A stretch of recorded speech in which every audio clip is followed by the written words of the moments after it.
Now, when we're talking about this, I just want to mention this just because some of our registered investment advisors and our RIAs watching may not be conditioned to this idea of, should I be doing two individual policies, or should I be putting two people on one policy called second to die or survivorship? Yeah, and again, I kind of leave that up to the advisor. I mean, for my wife and I, we bought a second to die because we wanted to go to the kids after we're both gone. All right, I've got policies that will go to her when I die. She's got a policy to go to me when she dies. But then when we both die, that goes to the kids. You get the most amount of leverage with that. Okay. Now, final expense. Usually, people by the time they think about final expense, they're already in their 60s, and they already have issues with health. Yep. So they have to buy some kind of guaranteed or simplified issue Yep. off the television just to kind of. But talk about that and covering final expenses. So let's talk about that. Here's a 70-year-old couple, John and Leslie. Now, they didn't do as well financially during their lifetime. They kind of struggled, but they saved up $15,000 each or $10,000 each for their final expenses. But the problem is $10,000 won't cover their final expenses anymore, but they don't have any other money.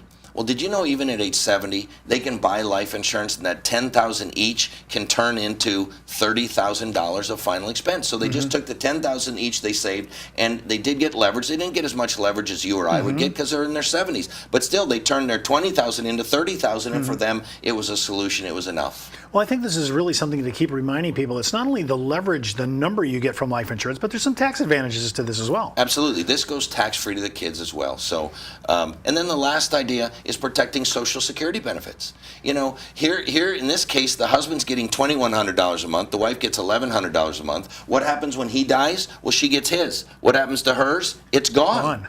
Well, can she live on just one Social Security check? And if not, that's where life insurance can come in. And Steve, there are some companies now that issue a first to die. We just talked about second to die. First to die, you insure both the husband and wife. Whoever dies first, it pays a death claim. So that's perfect for a scenario like this because you can insure both the husband and wife. Whoever dies first, there's money to replace the other one's Social Security. I think this is a really important strategy because, Tom, a lot of times when the first spouse dies, not only do they lose the Social Security, but they're pushed into another tax bracket. Yes. So looking at life insurance as a Social Security supplement because of that first death scenario, I think is really still relatively new for most of our advisors, even our insurance professionals. Yeah. And so I think life insurance has many uses in retirement. You can get tax-free income from it. We didn't even go there. So there are many other uses, but that's in the book, Paychecks and Playchecks.